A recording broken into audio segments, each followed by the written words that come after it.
Gloria a Dios. ¿Cuántos dan gloria a Dios, hermano? ¿Se anima a darle otro fuerte aplauso al Señor? Bienvenidos a todos en el nombre de Jesús. Vamos a continuar nuestra serie. Iniciamos una nueva serie este año y este mes, donde estamos hablando de la toma de Sión, de la conquista de Sión. Y me pareció importante que usted y yo tengamos una claridad en cómo fue eso, porque va a ver usted cómo va a ir conectado a todo lo que vamos a estar hablando para este año. El 31 de diciembre estuve compartiendo cómo Sión es un lugar muy, muy importante en la historia bíblica y en la historia de Israel, porque Sión es el lugar donde el Señor puso su trono, en el trono de David. Se convirtió en el centro político de todo Israel, pero también se convirtió en el centro religioso, en el sentido de un centro de adoración. Es donde David puso el arca del pacto y se convirtió en el modelo de adoración y de alabanza, inclusive hasta el día de hoy. ¿Por qué digo hasta el día de hoy?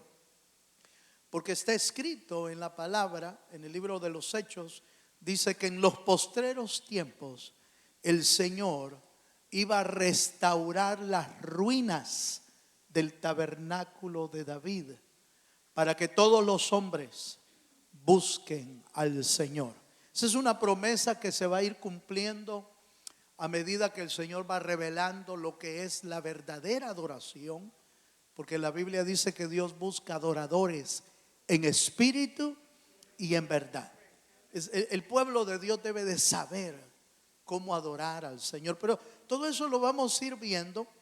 Pero hoy estamos enfocando este tema a cómo fue que David conquistó Jerusalén.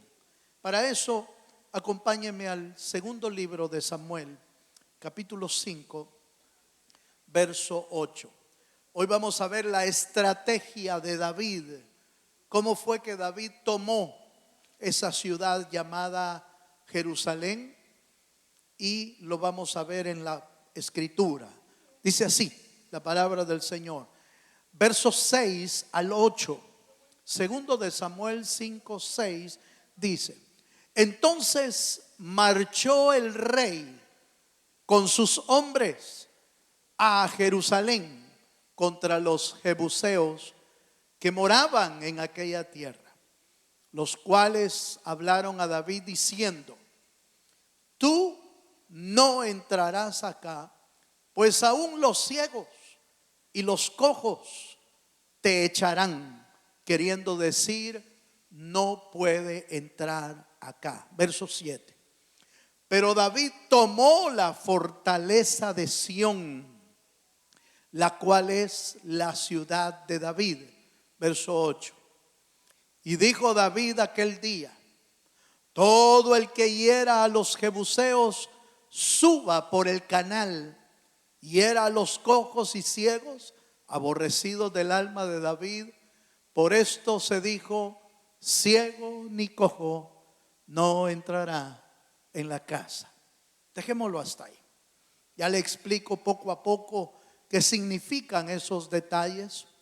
Y como estuvimos viendo la semana pasada, el domingo pasado, estuvimos hablando de estos moradores de Jerusalén, llamados los jebuseos. ¿Quiénes eran estos? Bueno, este era un pueblo que traía una descendencia desde lo más lejos, desde Cam, hijo de Noé, que engendró a Canaán, y Canaán engendró a los jebuseos. Entonces la descendencia de los jebuseos es la descendencia de Cam. Pero ojo, cuando usted va a la Biblia, la descendencia de Cam es aquella descendencia a la cual Noé profirió una maldición sobre Cam. Usted puede encontrar todo eso en Génesis. ¿Y por qué profirió esa maldición? Bueno, la Biblia registra que Cam fue el que vio la desnudez de su padre, y al parecer hubieron otras cosas ahí, y Noé profirió una maldición sobre Cam acerca de esclavitud y muchas otras cosas más. Entonces, de esa línea, note por favor, de la línea de Cam, que fue maldecida, viene este pueblo llamado los Jebuseos. Y entonces lo primero que vamos a tratar de ver hoy es por qué. ¿Por qué David escoge a Jerusalén? Usted habrá oído mencionar a Jerusalén en toda la historia y hasta el día de hoy. Jerusalén es considerada la ciudad religiosa, hermano, más importante en todo el mundo, y la que medio mundo ha querido conquistar toda la vida. Toda la vida. Ahí hay de todo tipo de personas que han querido conquistarla. ¿Por qué? Porque hasta el día de hoy se le llama a Jerusalén, oiga, la ciudad santa. ¿Por qué se dice de eso? ¿Por qué se dice de Jerusalén la ciudad de Dios? La ciudad del pueblo escogido de Dios. ¿Por qué se menciona eso? ¿Y por qué David puso ahí su trono y se le llamó a Jerusalén la ciudad de David, la ciudad del gran rey? Porque obviamente David es una figura del rey eterno que ha de venir. Y por cierto, ¿sabe dónde va a llegar? A Jerusalén. Y la Biblia registra en el libro de Apocalipsis, registra que donde Dios pondrá su trono será en Jerusalén. ¿Me está siguiendo, hermano? Ahora, ¿será casualidad que a David se le antojó y dijo: yo quiero tomar Jerusalén y ahí voy a ponerla? Algunos escritores miran a Jerusalén como una decisión militar, porque en realidad Jerusalén era como el centro donde estaban los reinos de Israel, el reino de Judá y el reino de Israel. Y entonces algunos dicen: no, es que era estratégico militarmente, era estratégico políticamente. Pero en realidad la razón por la que David escogió Jerusalén para tomarla va más allá y más atrás en la historia. Acompáñenme al libro de Génesis, por favor. Génesis capítulo 14, verso 17. Génesis capítulo 14, verso 17, por favor.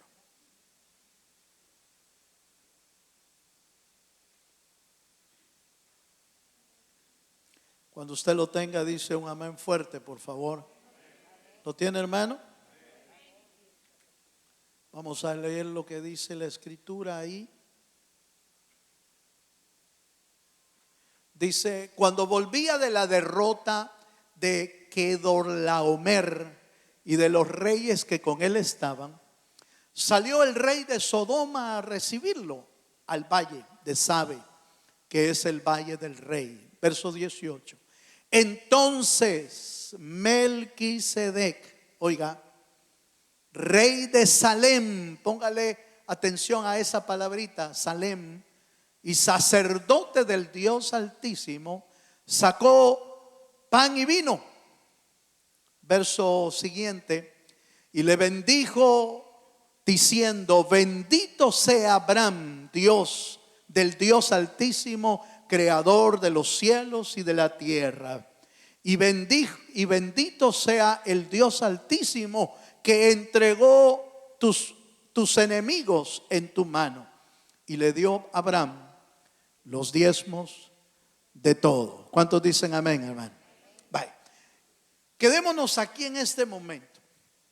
¿Por qué David escoge Jerusalén para conquistarla? No meramente era una razón política, una razón militar, una estrategia militar, aunque también lo era. Pero la razón más importante es porque Jerusalén ya había salido desde Génesis miles de años antes. Salem es exactamente el mismo lugar, Jerusalén. Y el rey de ese lugar, Melquisedec. No sé si usted ha investigado quién es este personaje llamado Melquisedec, pero la Biblia registra a Melquisedec como el sacerdote del Dios Altísimo. La Biblia habla de sacerdotes según el orden de Melquisedec.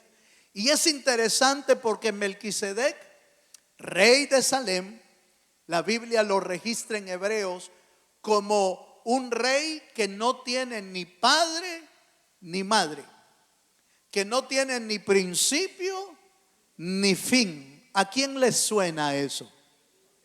Cristo. Todos los teólogos y todos los historiadores bíblicos están claros que Melquisedec es una representación de Cristo en el tiempo de Abraham. Desde Abraham se le presentó Melquisedec como el rey de Salem. Y el rey de Salem bendijo a Abraham. ¿Y cómo lo bendijo? Bendito seas, Abraham, del Dios Altísimo. Y le dio, ojo, le dio dos cosas. ¿Se acuerda que le dio? Pan y vino. ¿Usted cree que eso es coincidencia? No, no es coincidencia. El rey de Salem compartió con Abraham la comunión que iba a enseñar Cristo allá en el aposento alto con los discípulos, en el aposento donde se celebró la cena del Señor. Pan y vino le compartió a Abraham. Le compartió la comunión. Cuando usted y yo tomamos el pan y el vino, hermano, lo que estamos haciendo es haciéndonos uno con el Señor. Estamos haciéndonos uno. De hecho, hoy lo vamos a hacer. Vamos a participar del pan y del vino como una manera de decirle al Señor: Señor, nosotros somos uno contigo y te estamos esperando hasta que tú vuelvas por nosotros. ¿Cuántos dicen amén, hermano? Entonces note, por favor, Abraham tiene un encuentro con Melquisedec. Él, una representación de Cristo en el Antiguo Testamento, desde Génesis. ¿Y quién es este Melquisedec? Nada más y nada menos que el rey de Salem. ¿Me está siguiendo? ¿Y no es ese mismo el rey de Jerusalén? Es exactamente el mismo. Entonces Abraham, hermano, Abraham recibe la bendición y David conquista Jerusalén. Yo no sé cómo, hermano, si David entendió en su momento o le fue revelado la razón por la que tenía que tomar ese lugar, pero conquistó Jerusalén porque allí estableció David su trono, sabiendo que después de él vendría el verdadero Rey de Reyes y Señor de Señores para establecer su reino en Jerusalén. ¿Cuántos dicen amén? Coincidencia de ninguna manera. Profecía, sí. Proféticamente, miles de años después de lo que aconteció con Abraham, fue tomada Jerusalén para ser conquistada y ser el reino de Dios. Pero hay un elemento allí en ese encuentro de Abraham y Melquisedec que vale la pena mencionarlo. Además de recibir el pan y el vino, Abraham tuvo comunión con el rey. ¿Qué fue lo que le dio a Abraham? Aleluya. Díganlo así como con convicción. ¿Qué fue lo que le dio, hermano? Los diezmos. Abraham le dio los diezmos. Aquí hay mucha controversia en muchos lugares con el punto de los diezmos, porque algunos dicen, mira hermano, pero eso es de la ley. Abraham no estaba en el tiempo de la ley. Abraham vivió cientos de años antes de la ley. Los diezmos no son, hermano, no son un impuesto del reino de Dios. Los diezmos son lo que un corazón agradecido le da a Dios por la conquista. Por eso en el día de hoy, en las iglesias de Cristo, no se impone el diezmo a nadie. El diezmo es una gratitud para el Señor. Cuando usted sienta que el diezmo le es una carga y le es gravoso y se está quedando sin dinero y siente que es una obligación, deténgase ahí. Deténgase ahí. Ore al Señor y pídale que Dios le haga sentir y le haga entender que el diezmo no es una obligación, es una señal de gratitud para el Dios de los cielos. Dele un aplauso al Dios eterno. Eso nos enseña mucho, hermano, muchísimo, muchísimo. Y la controversia de que si hay que darlo o no hay que darlo, no es una obligación, es algo que debe de salir del corazón agradecido. Una figura linda que oí yo de mi pastor, de mi apóstol, fue los árboles maduros. Oiga esto, los árboles maduros no necesitan que los golpeen o que les sacudan el árbol. El árbol maduro da su fruto en su tiempo. ¿Me entendió eso? Da su fruto. Solos se empiezan a caer los frutos. Cuando el fruto ya está maduro, el fruto ¡pum!, se suelta y lo da, el árbol lo da con alegría. Si las iglesias tienen que apalear a los árboles de justicia para que den algo, es porque le están quitando lo verde. Aleluya. Están aporreándolos para que den el fruto. No, en la iglesia del Señor no se aporrea a nadie. El maduro sabe cuándo dar el fruto. Dele un aplauso al Dios de los cielos. Amén. Bye. Entonces dejo algo bien claro. ¿Cuál es la razón por la que David conquista Jerusalén? Porque cientos, miles de años antes, ya Salem ya era del rey Melquisedec. Y el rey Melquisedec representa a Cristo. Entonces note, no, David no está conquistando porque se le ocurrió, porque se le antojó. No, de alguna manera Dios le reveló que ese lugar era un lugar especial. Era un lugar donde Dios iba a escoger para poner su trono por la eternidad, hermano. Note que desde Génesis, usted ve Génesis, el texto que leímos, desde Génesis ya está el rey de Salem, que es Melquisedec, y usted encuentra en Apocalipsis que el rey de reyes vendrá y pondrá su trono en Jerusalén. No es casualidad, no es un error, es la profecía de Dios cumpliéndose en las escrituras. Amén, hermanos. Bye. Pero hay otro elemento importante.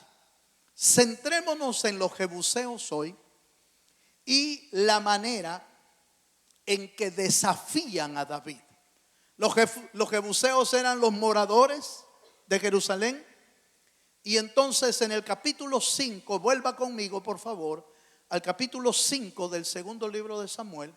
En el verso 6, ellos hacen una declaración contra David. Diríamos una declaración de guerra. Una declaración de guerra. Sabían que David quería tomarla y mire lo que los jebuseos le dicen al rey. ¿Lo tiene, hermano? Entonces marchó el rey, este es David, marchó el rey con sus hombres a Jerusalén contra los jebuseos que moraban en aquella tierra, los cuales hablaron a David diciendo: tú no entrarás acá. Oiga esto, hermano. Oiga esto. Tú no entrarás acá, pues aún los ciegos y los cojos te echarán. Queriendo decir, David no puede entrar acá. ¿Cuántos dicen amén? Entonces vemos aquí esto. Vemos las palabras, oiga esto, hermano, las palabras de menosprecio, las palabras declaradas por el enemigo contra David. Y siempre el enemigo va a declarar palabras de arrogancia, de soberbia, de orgullo. ¿Sabe por qué? Porque las palabras eran: David. Hermano, David era muy conocido en ese tiempo. Todos los reinos de ese cercano sabían quién era David. Y sabían el ejército que David tenía. David tenía un ejército, hermano, invencible. Pero los jebuseos estaban, hermano, como tranquilos, porque creían que la fortaleza que tenían, las murallas que tenían, eran inquebrantables. Y entonces profirieron esta palabra: David, si tú quieres entrar, hasta el ciego te puede vencer, hasta el cojo te puede derrotar, a aquel que no puede ni usar espada te puede vencer. ¿Sabe qué son esas palabras? Palabras de menosprecio. ¿Sí me doy a entender? ¿Y sabe por qué debe de entenderlo usted y por qué debo de entenderlo yo? Porque hasta el día de hoy el diablo siempre usa palabras de menosprecio para tu vida. El diablo usa palabras, hermano, de arrogancia, de soberbia contra nosotros. ¿Acaso podrás ser tú salir de este problema? ¿Dónde está tu Dios que te puede ayudar? ¿Dónde está el Señor que te prometió que ibas a salir de ese? Y empieza a menospreciarnos a nosotros y a menospreciar a Dios. ¿Dónde está tu Dios que te ha prometido que te va a ayudar? ¿Dónde está tu Dios? ¿Para qué vas a la iglesia si no vas a salir de la situación? Empieza a tirar palabras de menosprecio, palabras de desánimo, palabras para que usted y yo ya no nos levantemos a buscar al Señor. ¿No fue lo mismo que el diablo hizo contra el pueblo de Nehemías y les dijo a través de Sanballat, Tobías, Gesén el árabe? Le dijeron a Israel: Israel, ¿qué hacen estos débiles judíos construyendo la muralla de Jerusalén? Esa muralla que están haciendo no sirve. Una zorra los puede derribar a estos débiles judíos. ¿Sí me estoy dando a entender? El enemigo siempre ha usado ese tipo de palabras para detener al pueblo de Dios. Siempre ha usado palabras arrogantes, palabras, hermano, de menosprecio. No te ha dicho el diablo alguna vez, hermano, y tú dices que eres hijo de Dios. Aleluya. ¿No te ha dicho el diablo alguna vez: ¿y para qué vas a ir a la iglesia? A perder el tiempo vas. Nada estás haciendo. Y a veces el que se lo dice, aleluya, a veces el que se lo dice es uno de la casa. ¿Para qué vas si nunca cambias? Aleluya. ¿Para qué vas si yo ni fuera? Porque realmente ni eres cristiano. Palabras de menosprecio, palabras de arrogancia. Pero eso no me lo dijo el diablo, me lo dijo mi primo.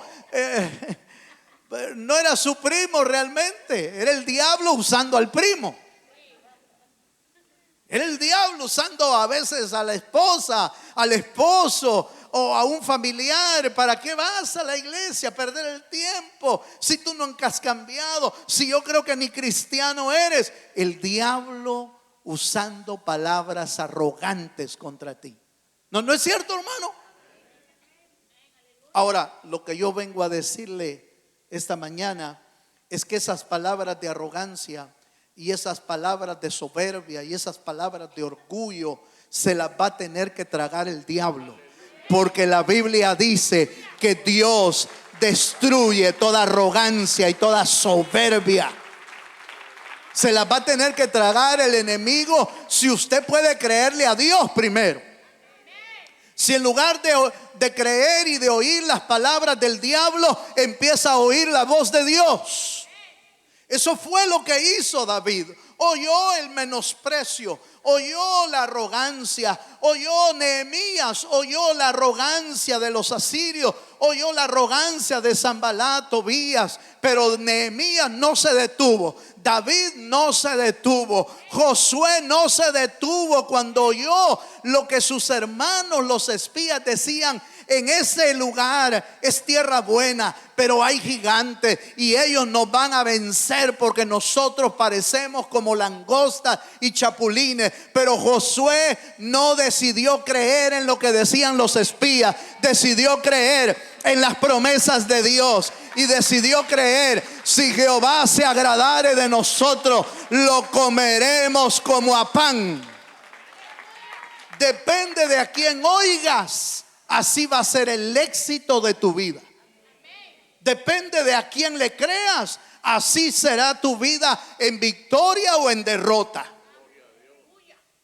Josué decidió creerle a Dios. Caleb decidió creerle a Dios. 10 espías dijeron: no nos metamos con esos gigantes, porque esos gigantes nos van a vencer.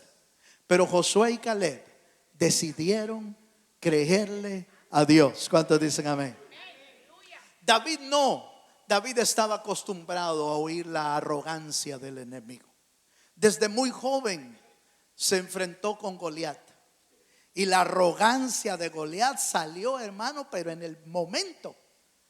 Búsquenme un hombre, por favor, y tráiganlo frente de a mí, porque yo voy a hacer pedazos al que se levante.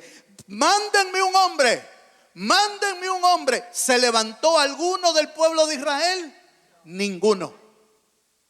Pero en eso pasaba David haciendo los mandados de su padre, y oyó la arrogancia del enemigo, oyó la soberbia de Goliat, y él inmediatamente dijo: ¿y quién es este incircunciso que amedrenta los escuadrones de Israel?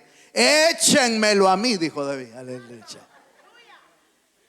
Échenmelo a David, yo me lo trueno. Ese no está en la Biblia, no lo vaya a buscar.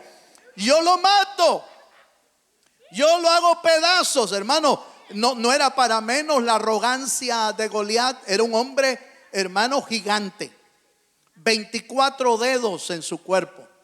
Un hombre, hermano, especialista en la guerra. Si había llegado hasta ese punto, es porque no había encontrado un contrincante que ni siquiera le hiciera cosquillas a Goliat. No podía, nadie podía. Pero por eso David no oyó las palabras de Goliat, no oyó las palabras del pueblo temeroso. No vayas, David. ¿Cómo va a ser? Te van a matar, muchacho. ¿Qué quieres hacer? David no se quedó oyendo ni a Goliat ni a los temerosos. Cuando tú oyes a los temerosos, te vas para atrás. Pero cuando oyes al Señor, enfrentas a tu Goliat y le empiezas a decir: yo no vengo en mi nombre, vengo en el nombre de Jehová de los ejércitos, a quien tú estás provocando. Hermano, si usted quiere tener la fortaleza de conquistar lo que Dios tiene para usted, necesita cambiar de los temerosos a los valientes. Necesita cambiar de los incrédulos a los que creen en Dios.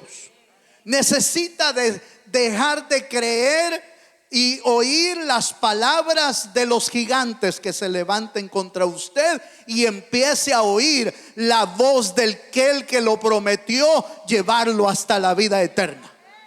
Tenemos que oír su voz. Y eso fue exactamente lo que hizo David. Dejó de oír la arrogancia del enemigo que te dice: ¿a qué vas? ¿Para qué estás orando? ¿Por qué estás cantando? ¿Para qué vas a la iglesia?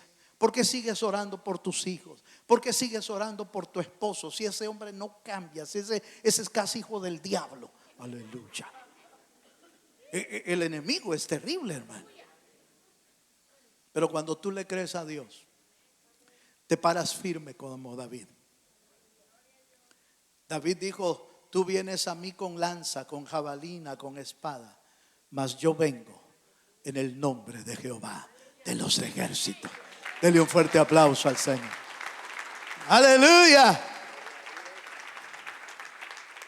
Hay algo interesante aquí. La arrogancia, el orgullo, Dios ha decretado destrucción sobre eso. Pero sobre la humildad, Dios ha decretado gracia y favor. Entonces mire lo que Dios ha decretado. Isaías 10:12. Mire lo que dice la palabra en este versículo. Está hablando de otra batalla, pero está hablando de Jerusalén. Está hablando del rey de Asiria. Y mire lo que dice aquí, 10:12 de Isaías. Pero acontecerá que después que el Señor haya acabado toda su obra, ¿a dónde, hermano?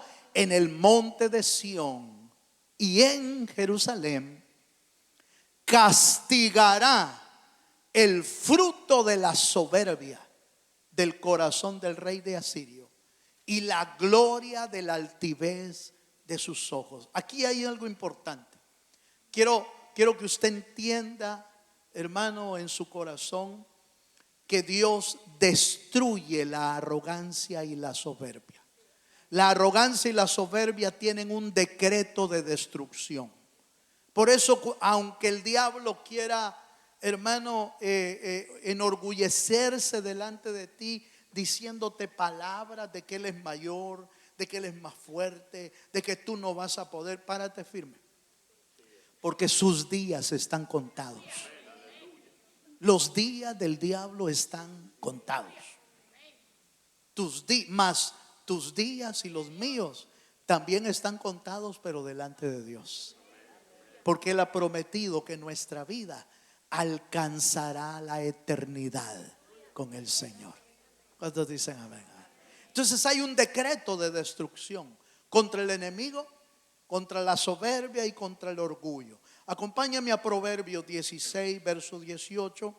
Y ahí encontramos otro pasaje que nos habla de esto, pero también nos da un consejo. Proverbios 16, 18 dice: antes del quebrantamiento es la soberbia, y antes de la caída la altivez de espíritu. Quiero enfocar y aplicar este pasaje en dos ángulos. Primero, apliquémoslo al ángulo de nuestro enemigo, el diablo. El diablo se exaltó y por eso cayó. Y se sigue queriendo exaltar y por eso va a seguir cayendo. ¿Sí? Todo lo que se levante, hermano, contra Dios y contra su pueblo, se va a tener que destruir. Dios se va a encargar de destruir. Dios, no nosotros, es Dios el que lo va a destruir. Entonces es importante entender que todo lo que el enemigo se levante, hermano, se va a destruir. Pero el otro ángulo es el consejo que Proverbios nos da a los creyentes para no ser gente orgullosa, para no ser gente soberbia, para no ser gente de ojos altivos. Ahora, ¿por qué podemos aplicarlo a nuestra vida? Sí, lo podemos aplicar porque lamentablemente también la misma actitud que el diablo tomó de enorgullecerse es un mal y es un virus que también se pega en el corazón del hombre. Hay gente orgullosa, hermano. Aquí ninguno. Aleluya. Aquí ni uno solo. Pero en otros lugares hay mucha gente soberbia y mucha gente orgullosa que piensa, hermano, que piensa que es mejor que fulano, mejor que sutano, mejor que mengano, que yo soy mayor, que yo soy aquí, que yo soy allá, y empiezan a ver a los demás como de menos, menosprecian a sus hermanos. Esa es una función que el diablo hace, no nosotros. Nosotros debemos de ver a nuestros hermanos con amor. ¿Cuántos dicen amén, hermano? Nosotros debemos de ver a la gente, hermano. La Biblia dice que debemos de ver a los demás como a mayores que nosotros mismos. Así es como debemos de aprender a vivir. Pero ¿por qué se le pega el orgullo, la soberbia a la gente? Porque en lugar de buscar a Dios, empiezan a buscar otras cosas en la vida. Y entonces el orgullo se empieza a apoderar de uno. Y por eso es que usted va a ver gente orgullosa, inclusive va a haber gente, hermano, altiva de ojos. Yo les decía a los hermanos en broma, pero entre broma y entre realidad, le decía a los hermanos que hay gente, hermano, que hasta la mirada se les nota que es altiva. Y miran de reojo a los demás, así. No es extraño ver a un orgulloso ver así. Mira, yo recuerdo, mire hermano, él no era cristiano, por supuesto, pero recuerdo un hombre, no voy a decir de qué país era. Yo vivía en El Salvador, pero el hombre no era del Salvador, para salvar a todos los salvadoreños. No es cierto, no es cierto. En realidad el hombre no era salvadoreño, era de otro país. Yo sabía de dónde era. Y cuando él llegaba a pedir algo a la oficina, él tiraba las cosas. Él no las pedía, él las tiraba. Y le hacía así a uno en el escritorio. Decía, necesito tal y tal cosa, y necesito esto y lo otro. Y a uno le chocaba tanto. A mí me chocaba, hermano. Me chocaba, y yo apenas comenzando en el evangelio, de veras me chocaba. Y entonces, y le voy a ser honesto, pues, entonces lo tiraba a uno y yo le decía, ya se la preparo, y lo preparaba. Y decía, aquí está, le decía, y se lo tiraba. Sí, no, tengo que ser honesto.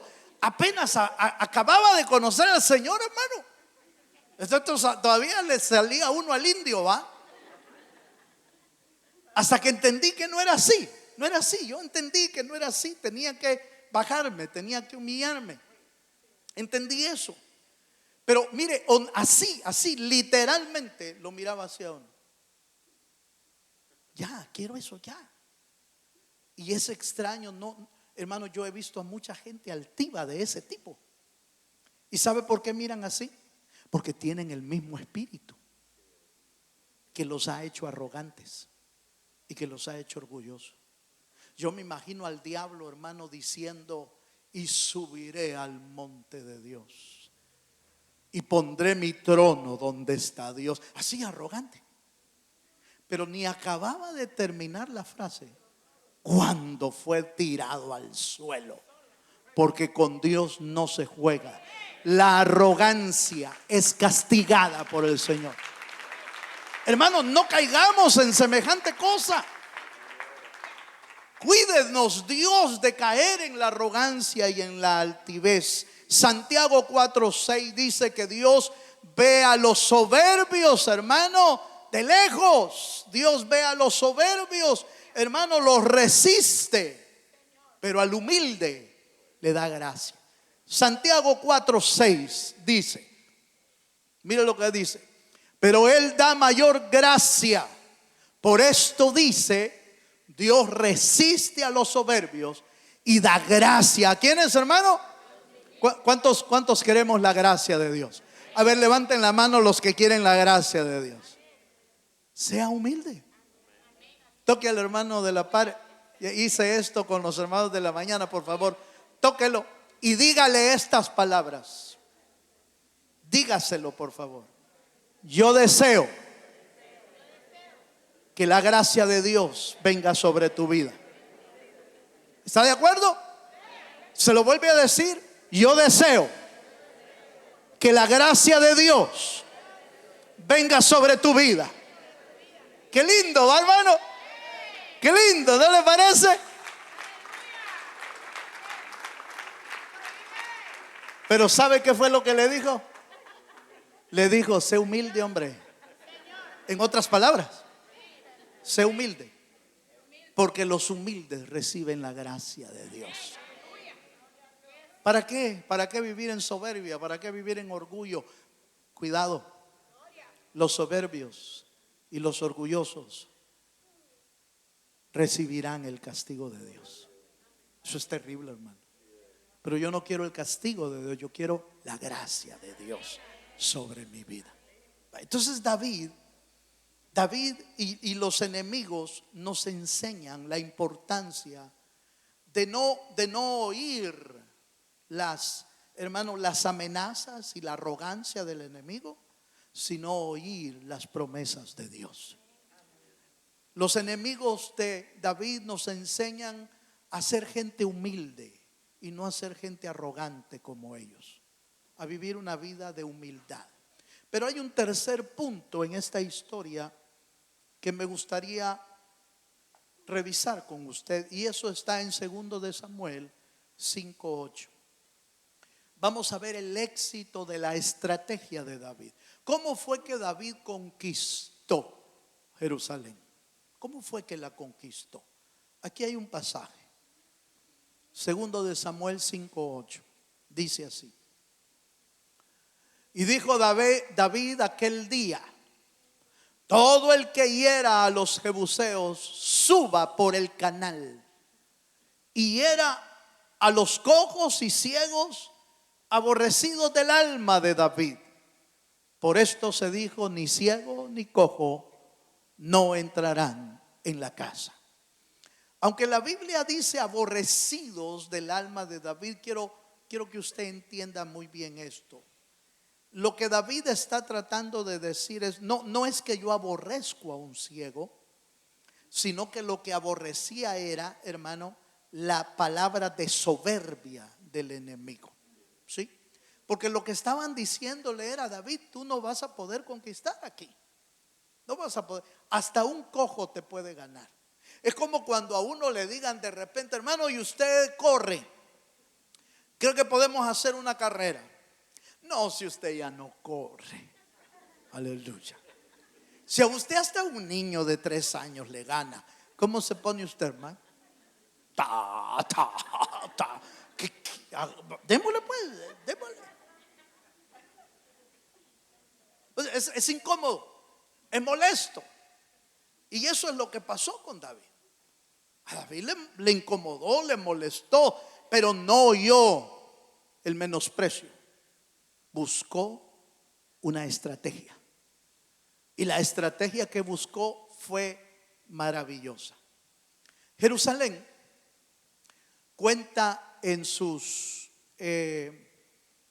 profundidad de la ciudad de Jerusalén, cuenta con ciertos canales que proveen agua desde el río Gihón y van a descender a otro lugar abajo de la ciudad, salen de la ciudad. Y uno de esos canales muy famosos hasta el día de hoy, por ejemplo, es un canal que se llama el canal de Ezequías. Ese canal fue construido 700 años antes de Cristo. Y hasta el día de hoy, fíjese, hermano, hasta el día de hoy, casi 2700 años, todavía el canal funciona. Es un canal tan tremendo, hermano, que hasta turístico es. Lo llevan a uno a hacer como una ruta en el canal. ¿Y sabe dónde lo están metiendo? Abajo de toda la ciudad. En ese canal puede bajar uno desde el centro de Jerusalén y va a dar hasta fuera de la ciudad. Por ejemplo, el canal de Ezequías comienza desde el templo, donde era el templo, y va a salir ¿cómo se llama esto? A la, no es piscina, ¿cómo le llaman? Perdón, Siloé, pero es la fuente de Siloé, que todavía sirve. Y entonces fíjese, hermano, que atraviesa toda la ciudad, pero bajo tierra, bajo la roca. Ese canal no es exactamente el que usó David, es otro canal, pero muy parecido. ¿Por qué estoy hablando del canal del Siloé y el canal de Ezequías? Porque ese todavía está.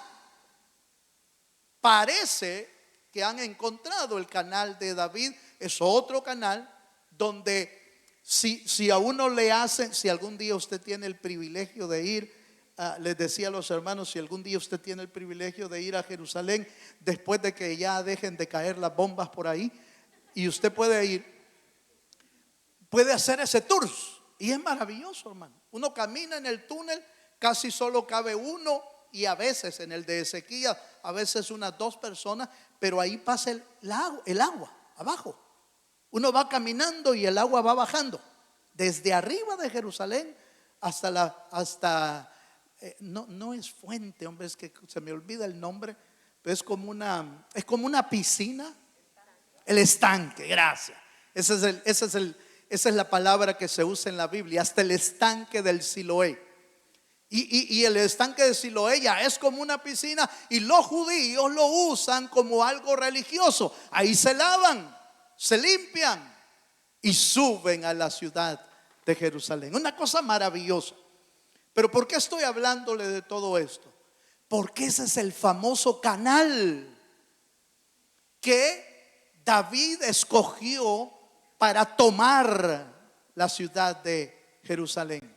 El que suba por el canal y conquista Jerusalén, lo haré jefe de todos. Mire lo que dice en Crónicas, acompáñenme a Crónicas. Primer libro de Crónicas 11, versículos 5 y 6.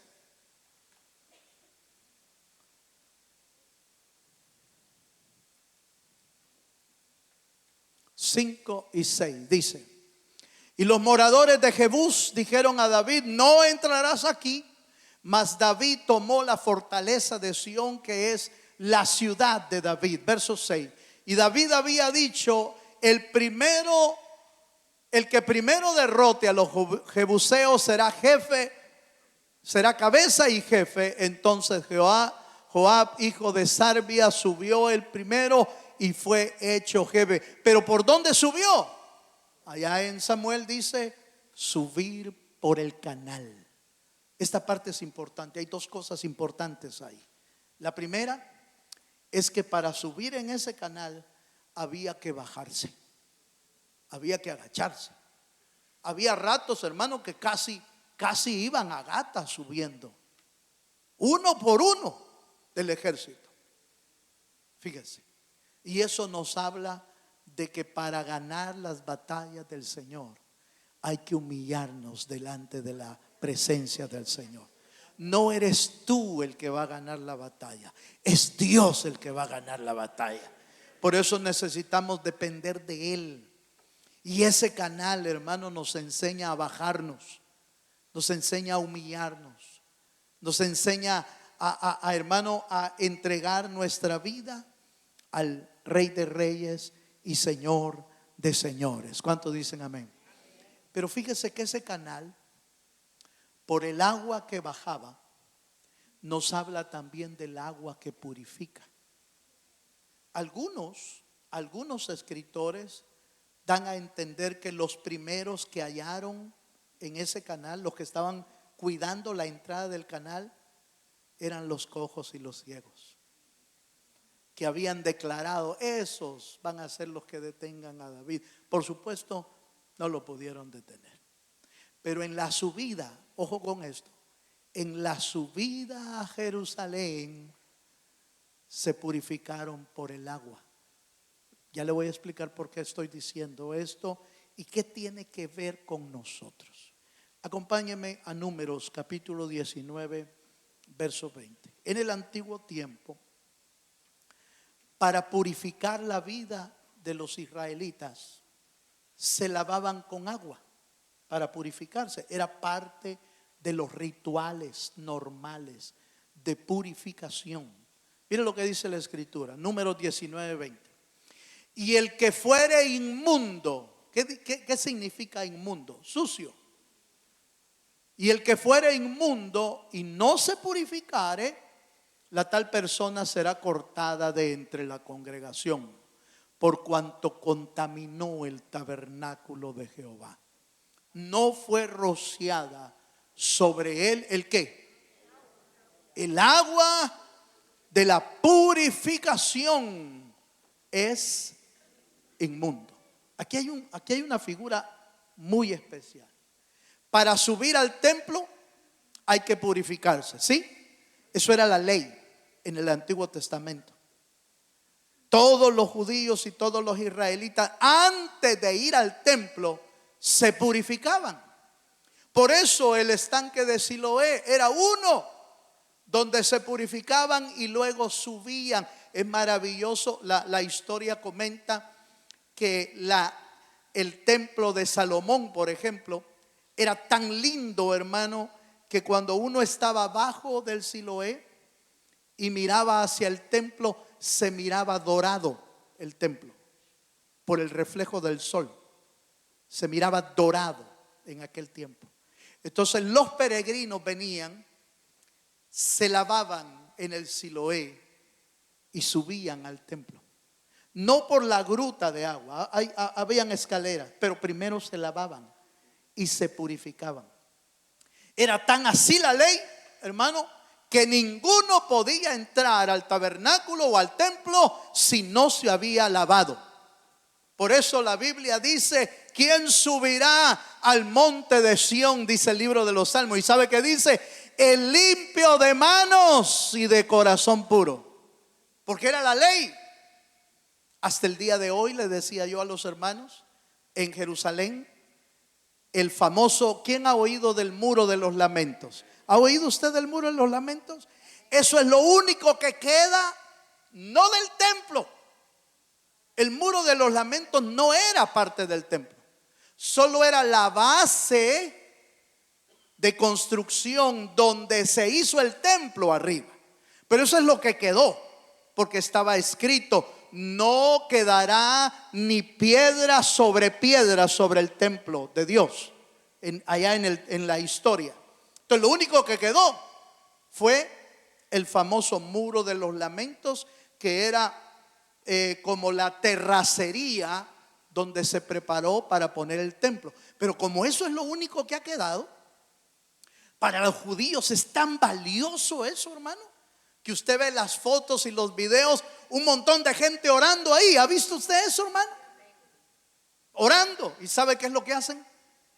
¿Sabe qué es lo que hacen?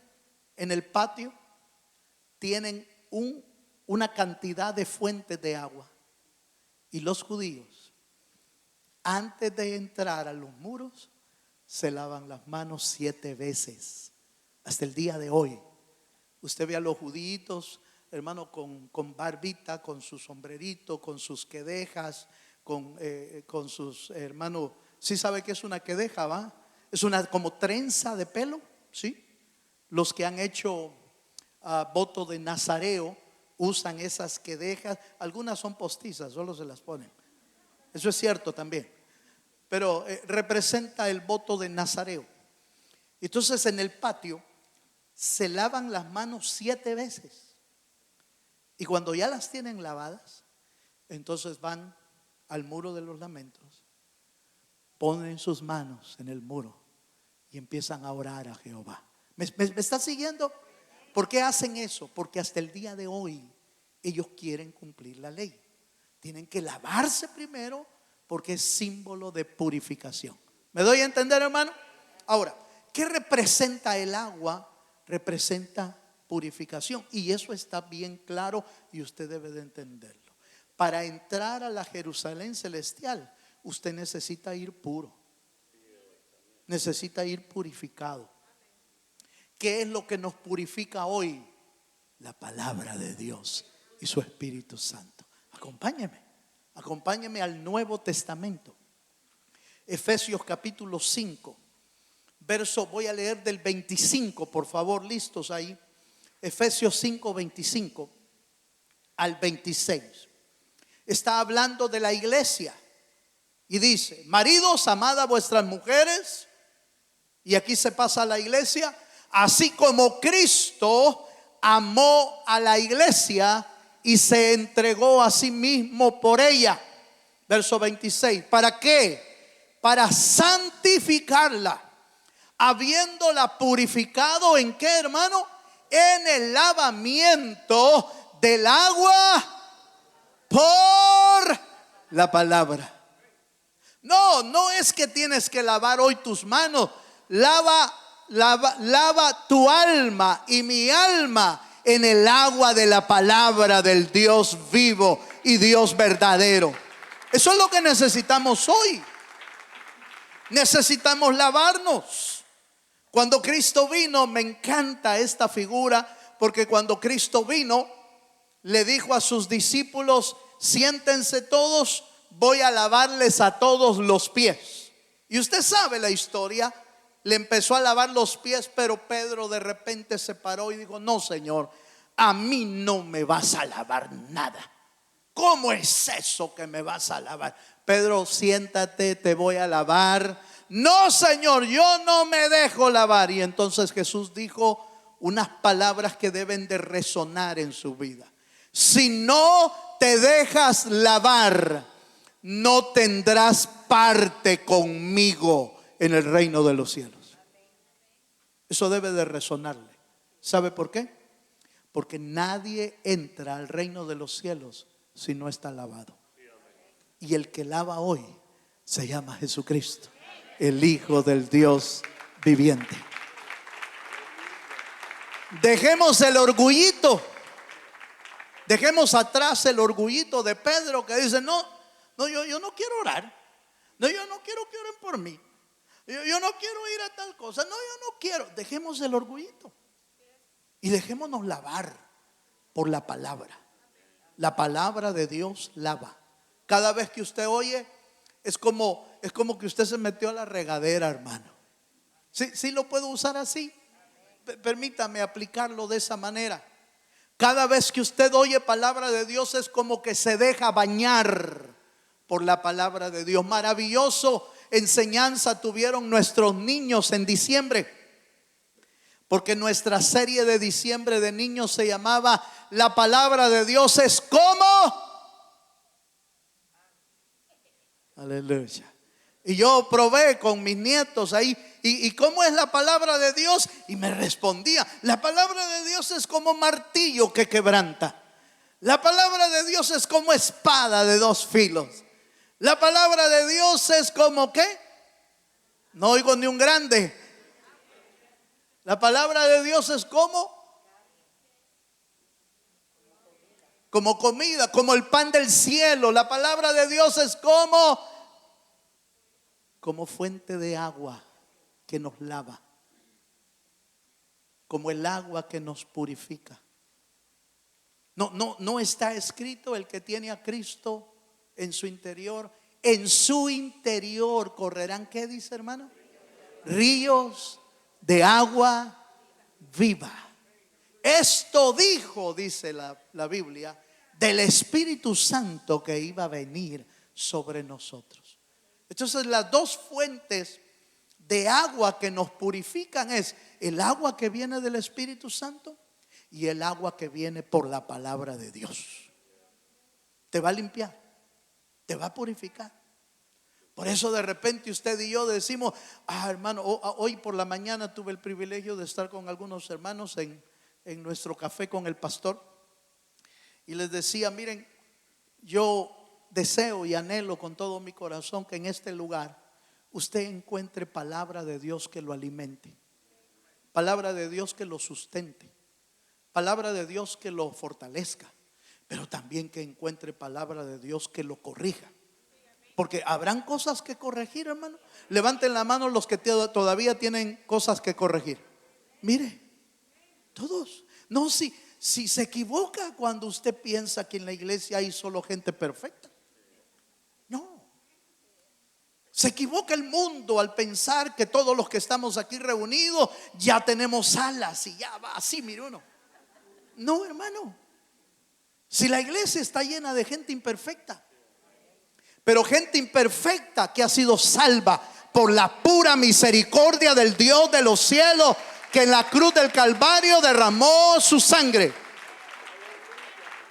Gente imperfecta que no cree que va a entrar al reino de Dios por nuestra perfección. Vamos a entrar al reino de los cielos por la perfección de Cristo, por lo que Él hizo por nosotros.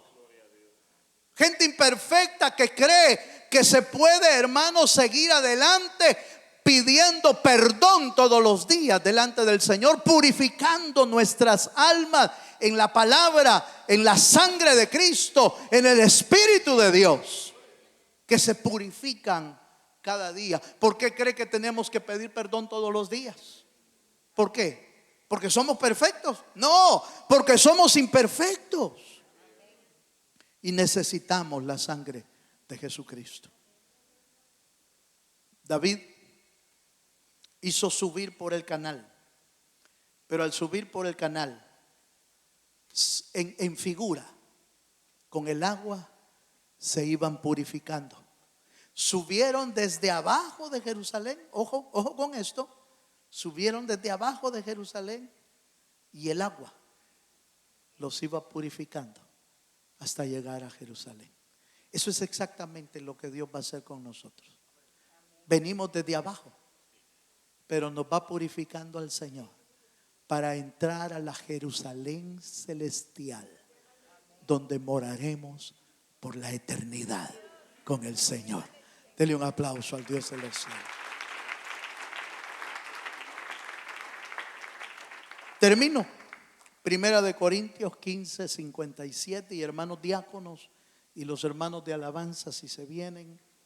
Primera de Corintios 15, 57 dice: mas gracias sean dadas a Dios, que nos da la victoria por medio de nuestro Señor Jesucristo.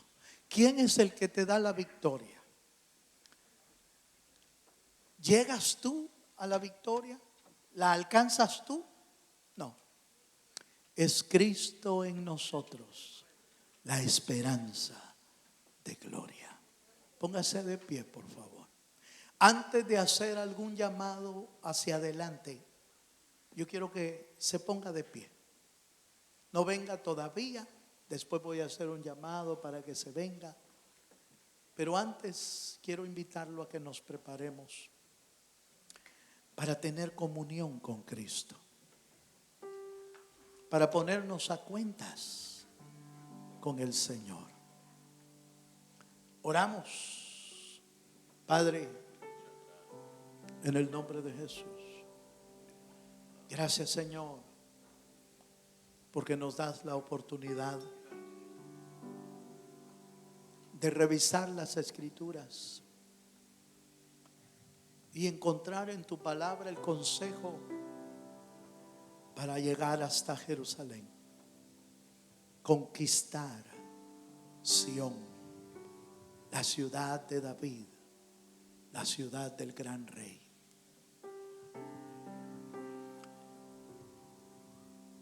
Melquisedec partió el pan con Abraham, el pan y vino, miles de años antes,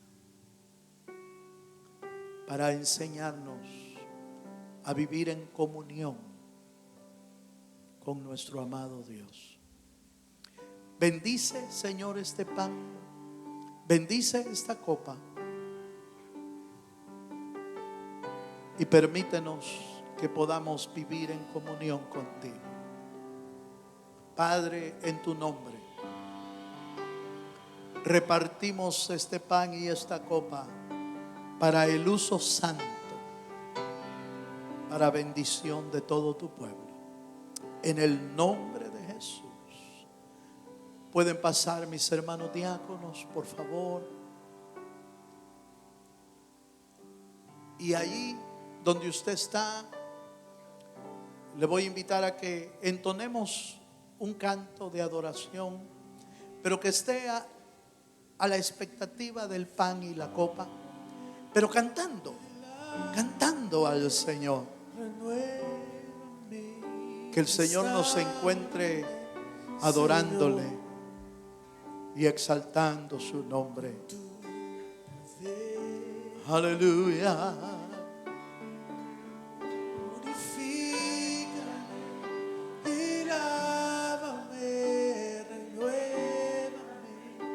Restáurame, Señor, te quiero conocer. Oh, sí, Señor. Purifícanos, Señor, a través del pan y del vino. Restaura nuestra alma, Señor, con tu poder. Aleluya.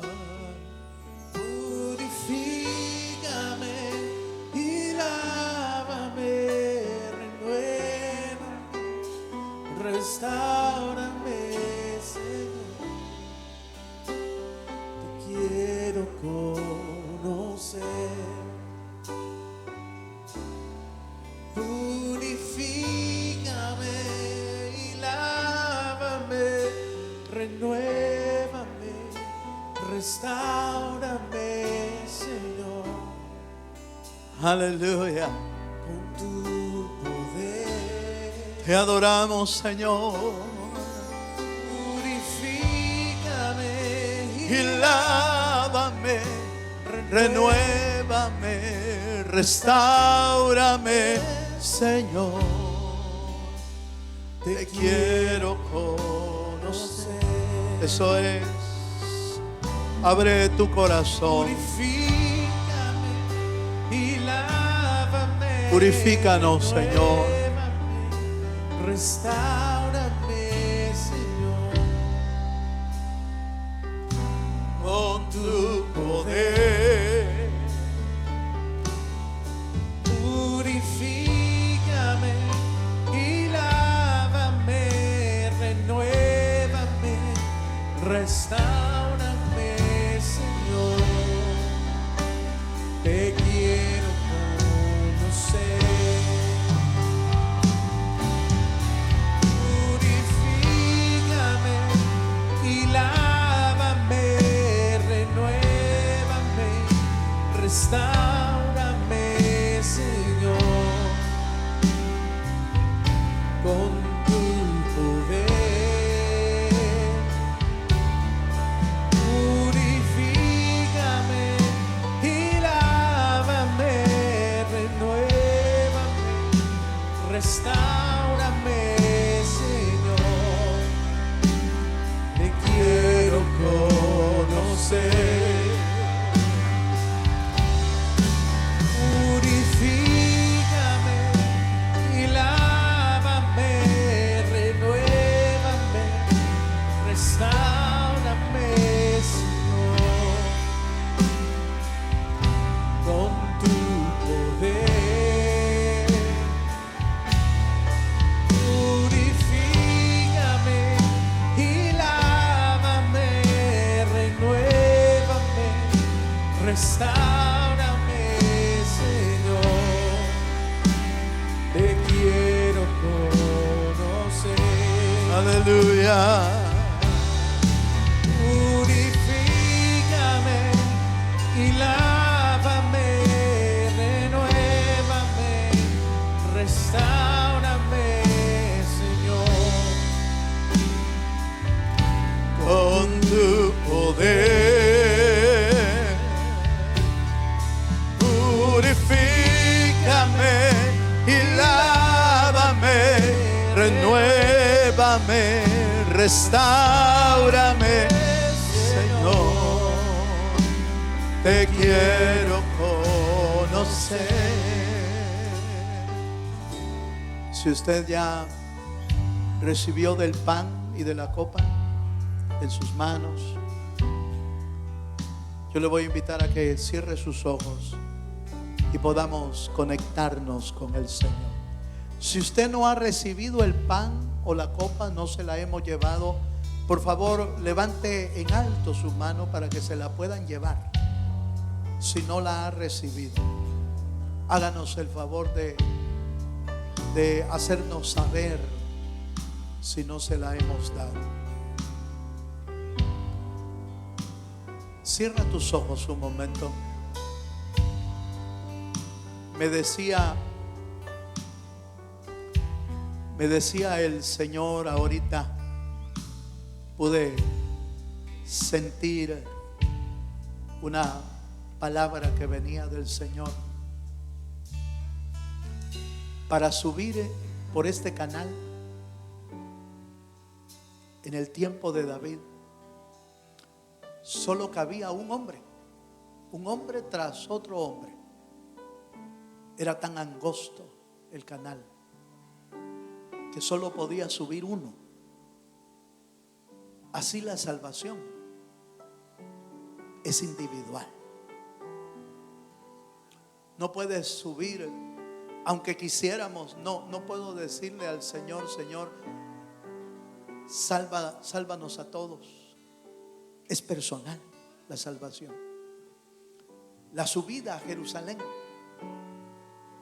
es angosta. Por eso la Biblia dice que la puerta de la salvación es angosta. Solo cabe uno.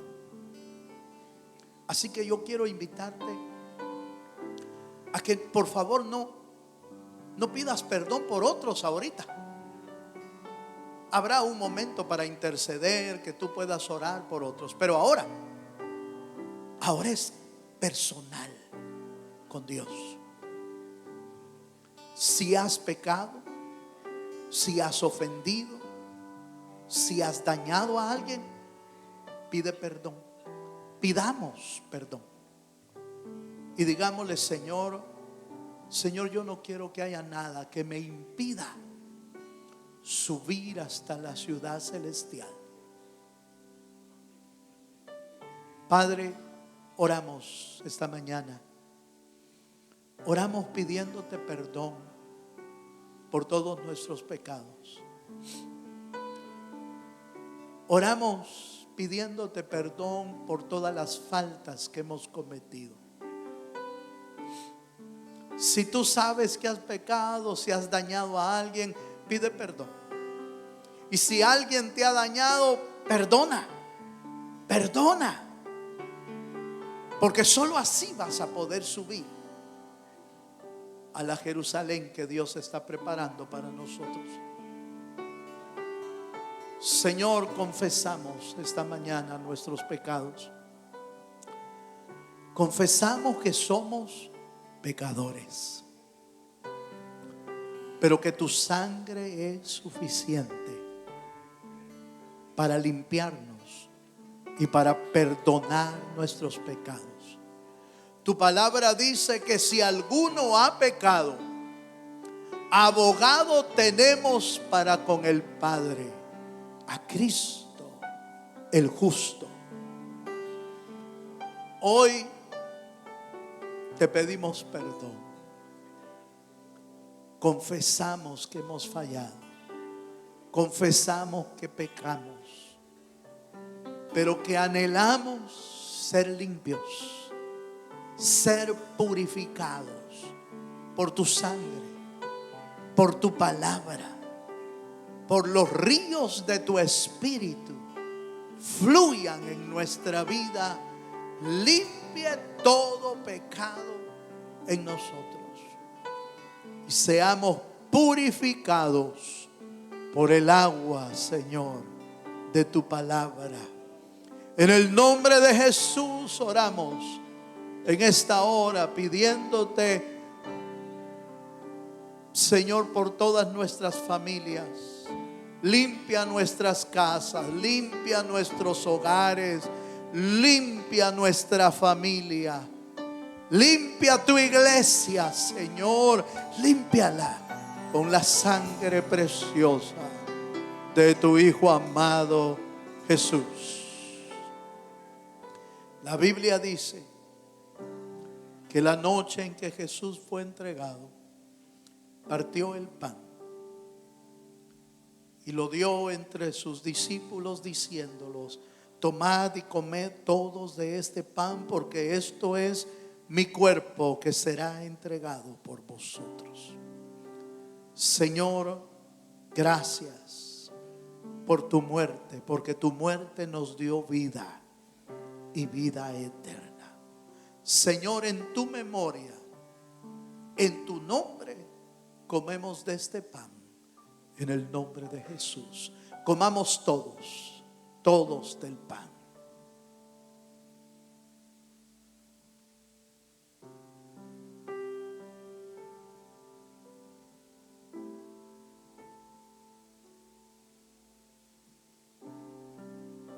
Tomando el Señor luego la copa, la repartió también entre sus discípulos, diciéndoles: tomad y bebed todos de esta copa, porque esto es mi sangre. Sangre que fue derramada en la cruz para limpiarnos de todos los pecados. Señor, hoy en tu memoria, en tu honor, bebemos de esta copa anunciando que tú volverás por nosotros, porque tú lo prometiste.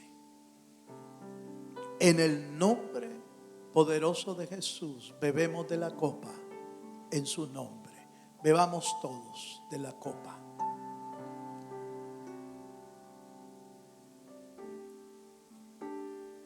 Gracias, Señor, qué lindo. Gracias. Ahora, mientras esas notas suenan, yo quiero invitar a aquellos que le quieran decir al Señor: Señor, yo quiero que me purifiques, que me limpies y que me laves. ¿Te quieres venir adelante conmigo? Venga a decirle: Señor, límpiame, lávame con tu sangre carmesí. Oh, bendito Dios, bendito Dios.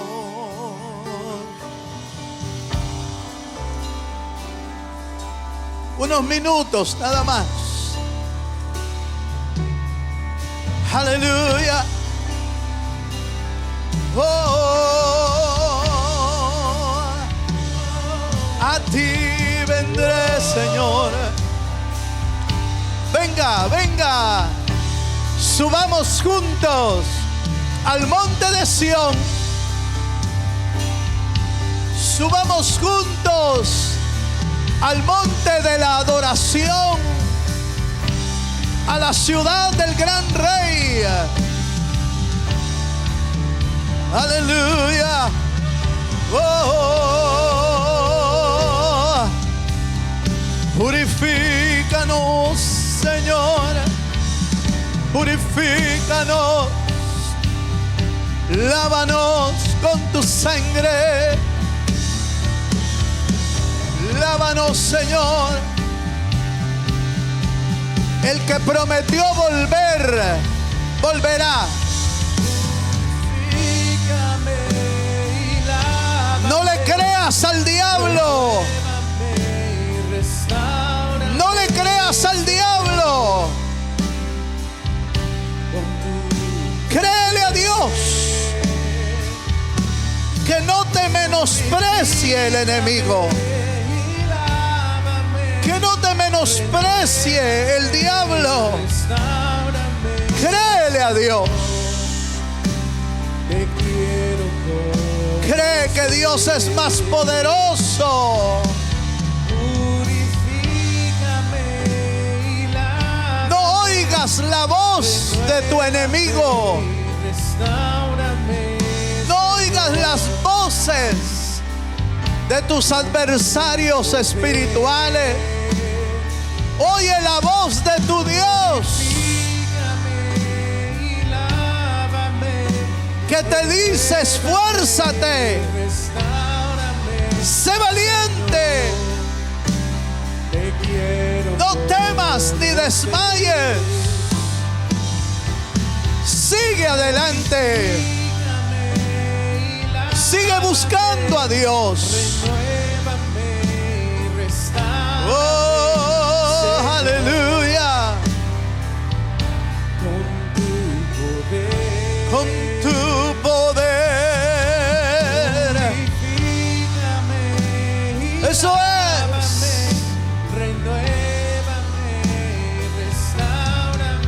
Hoy declaramos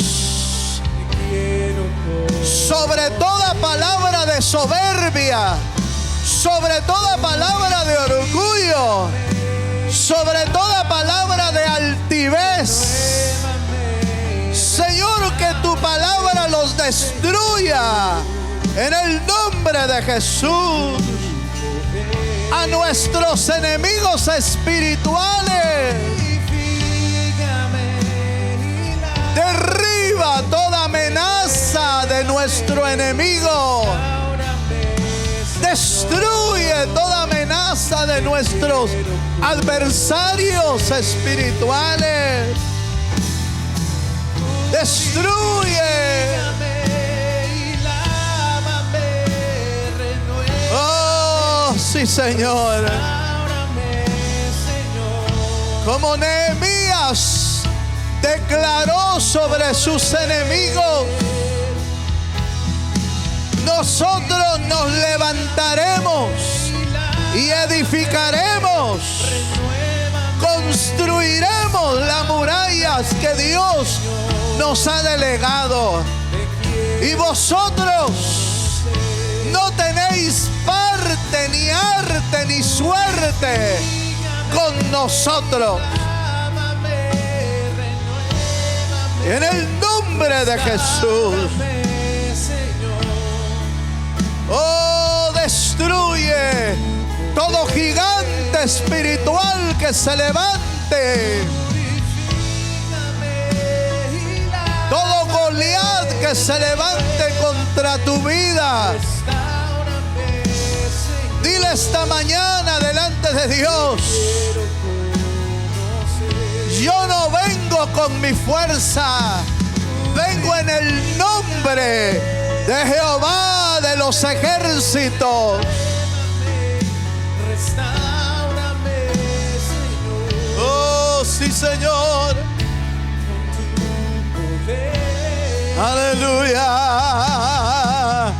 Busca a Dios, busca a Dios. Busca a Dios, busca a Dios. Señor, te quiero conocer. Aleluya. Purifícame y lávame, renuévame, restáurame, Señor. Oh, sí, Señor Jesús. Sí, Señor. Gracias, Señor. Restáurame, Señor. Te quiero conocer. Ahí donde estás. Ahí donde estás. Recibe del Señor la seguridad que en esta batalla no vas solo, no vas sola. Dios va contigo. Recibe la confianza, recibe la seguridad que en esta batalla no estás peleando solo. El Señor va con nosotros. Yo te bendigo esta mañana en el nombre de Dios, en el nombre de Jesús. Yo te bendigo para que puedas ir encontrando o viviendo de victoria en victoria. Puedas ver la luz, puedas ver la victoria.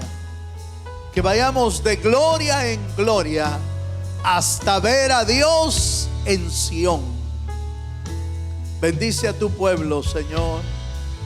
Bendice a tu pueblo, bendice los hogares, bendice las familias.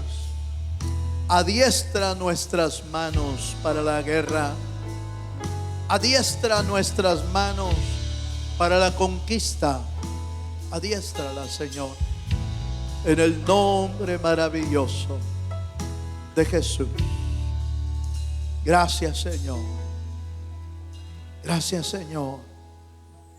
A ti damos la honra. A ti damos el honor. Démosle un fuerte aplauso al Señor.